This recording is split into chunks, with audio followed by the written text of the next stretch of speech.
बैनुल अक़वामी मंजरनामे से आपको खबर दें कि रूस ने शामी सदर बशार अल असद और उनके ख़ानदान को इंसानी हमदर्दी की बुनियाद पर पनाह दे दी। माजूल सदर के मुल्क से फरार होने के बाद शामी वज़ीर आज़म मोहम्मद गाजी अल जलाली को जिम्मेदारियां सौंप दी गई।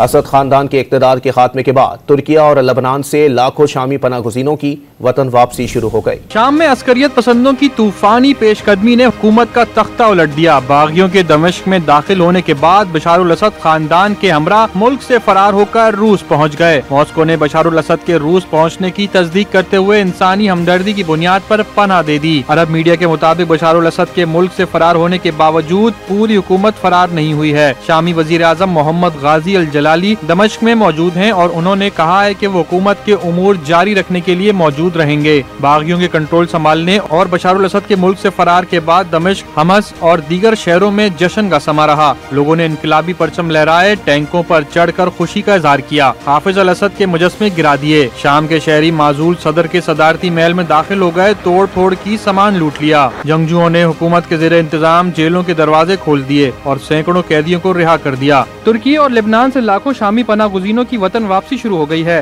हुकूमत मुखालिफ ग्रुप ने ऐलान किया कि शाम में जुल्म के दौर का खात्मा हो गया। दूसरी जानिब वज़ीर आज़म गाजी अल जलाली ने भी वाज़ेह कर दिया कि उनकी काबीना अबूरी हुकूमत के क़याम के लिए अपोजिशन के साथ ताउन के लिए तैयार है।